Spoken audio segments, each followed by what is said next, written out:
I'm a part of the Generation Z and I am married.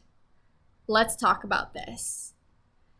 Marriage is one of those things that we are seeing progressively, Generation Y, Generation Z, and continuing on, for people to be pushing off later and later into life. Now, I am currently 23 years old and I am married to my husband. And I really have seen a lot of my peers being willing to push off getting married in favor of either living with the person or choosing to go some other route. Maybe they don't even want to be in a relationship at all. Maybe the single life is what they are trying to pursue, or they're trying to pursue their career and they're really, really focused on it. And one thing I noticed in some older relatives that I have that are probably at that Generation Y standpoint is that they pushed off getting married because of the fact that they were so focused in on building their career, getting money, and other things. Maybe the person that they would have liked wasn't available or what wasn't there at the time.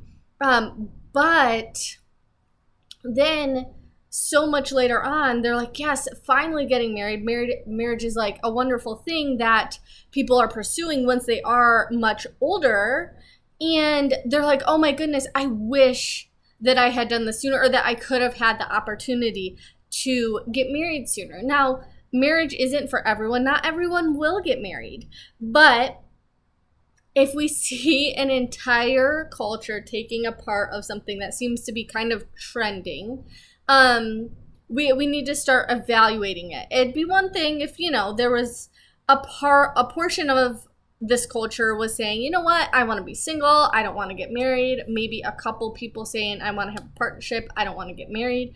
But when we start seeing this as a collective culture and there's many people doing it, we have to really evaluate the reasons why. I think from a very real standpoint, a lot of these Gen Zs or Gen Ys, millennials, have seen their parents getting divorced or having a tenuous marriage. And because of that, they're just like, you know what? Not going to do that. Marriage isn't for me. I'm going to write that off. However, I do know a lot of people who their parents did have a relatively, I'm not saying they were perfect, but a relatively good relationship and a strong family bond, but they still don't get married because there's so many other people who are choosing not to get married that they don't have those opportunities of a really strong person that they would like to commit their lives to. As a whole, as a culture, I think we've continued to push off marriage. We've continued to push off parenthood in favor of extended childhood. Now, this is not the case for everyone. I get it. Some people are building their careers and contributing to society in that way. But there are a lot of statistics that show that getting married, that having children, like taking this traditional path, is actually beneficial for all of society. And that taking this traditional path isn't beneficial for society, but it's actually beneficial for the individuals doing that and participating in that as well. Married people who, in general, married people rate the highest with their levels of satisfaction in life, in their satisfaction in their religion, in their satisfaction in their relationships when they are married. And they rate that as, happily married. I think that because it's become more and more prevalent, divorce has become more and more prevalent, and more people are getting divorced over maybe less big issues that really are something that maybe they could have sat down and been like, okay, how are we going to work this out? Are we going to work together to make this marriage work? Or are we going to just decide that this is stressful, this is tenuous, we're going to split ways? And a lot of people have chosen to do that, and that pushes those marriage rates down because people don't want to follow that same bad cycle. I get it. It makes sense. But I don't necessarily think that that's a cure for society at large. Now, obviously, marriage isn't the cure for anyone. You have to be a committed person. You have to be ready for marriage. You have to be willing to self-sacrifice and be willing to put down your wants and desires and needs at times for the other person. And the same with the other person. They have to be willing to sacrifice as well. So it really is a maturity thing. And unfortunately, because of this prevalence of extended childhood, which is people just like, living in their parents' houses for longer and longer and longer, people not contributing to society in meaningful ways for longer and longer and longer, putting off, basically responsibilities of adulthood just because they don't want to have that responsibility. And because of that, I think maturity as a culture has declined. Another thing perhaps is that parents have not been investing in their children as much to allow them to make responsible choices when they are teenagers and growing into that as adults and pushing them to make those better decisions. So that might also lead to the prevalence of people who aren't as mature, who aren't ready to commit because they don't understand what commitment is. They haven't ever been taught, and their parents weren't there for them to be able to model that. All of those things are understandable. However, at the same time, I think if you are Generation Z and you're holding back from getting married or pursuing that next step in your relationship because you feel stressed out because of something else, like perhaps your parents were divorced or you saw a lot of people getting divorced, I would encourage you that it's your decision to make in every situation. It's your decision to choose who you marry. It's your decision to choose how you're going to approach that marriage, whether you're going to stay committed, whether you're going to make the sacrifices necessary to continue in a relationship with that person, or whether you're not. And I think that ultimately it is a personal decision that comes from maturity in the person, but it very much affects the rest of society and how that trend continues to lead. It's very trendy nowadays for people to just not commit to a person. They don't want to sign the legal documents. They don't want to, commit to having their finances together, like being responsible for this other person.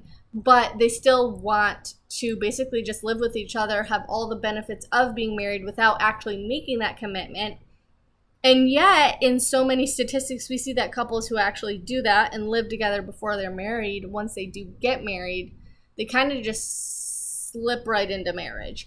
And the statistics do show in some cases that with those couples that are partners and live together before they're married, they actually end up with a higher divorce rate than people who don't live together before marriage.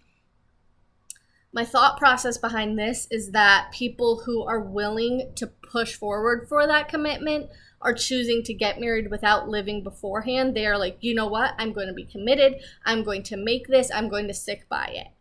And me and my husband have been married for only almost 2 years now. Obviously, we have many, many years to go, many years of growth and learning.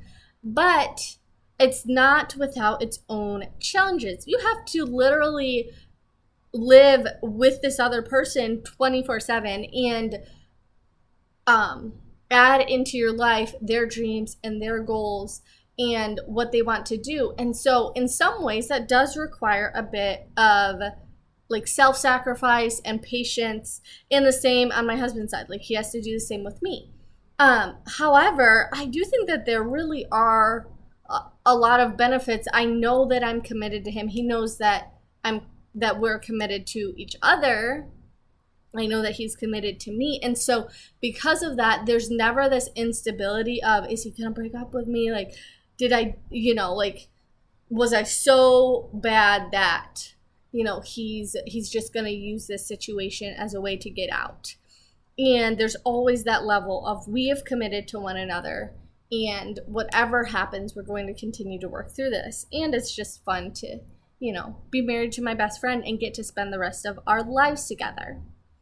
at the end of the day, while getting married is 100% your decision, I do think that this is something that should be encouraged in this generation. And it's definitely something that is valuable, that proves that that really, truly, there are statistics that prove that people who are married, like I think it was in their 40s or something like that, like they are generally the happiest, most contented people by self-admission in comparison to other groups of people. Take with that what you will. I don't think that happiness is the highest quality we should be searching for.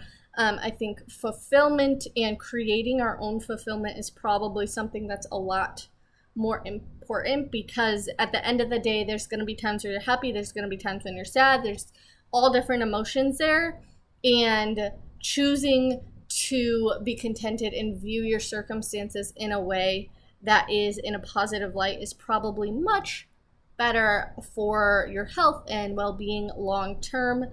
But who am I to say that?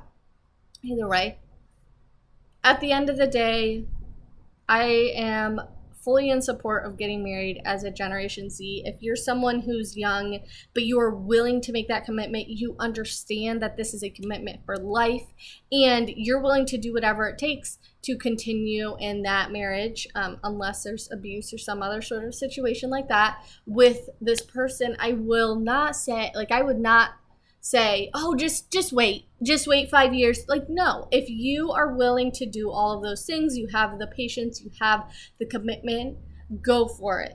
Don't feel like you have to take into consideration the world's aspect and the culture's aspect right now of living together, or that you have to, push off getting married just because you're a little bit younger than some of your other peers. Thanks for coming to my TED Talk. If you enjoyed content like this, I suggest you go ahead and click that subscribe button. And if you like this video, click that thumbs up button. It really helps to push this out to more people like you. So thank you so much.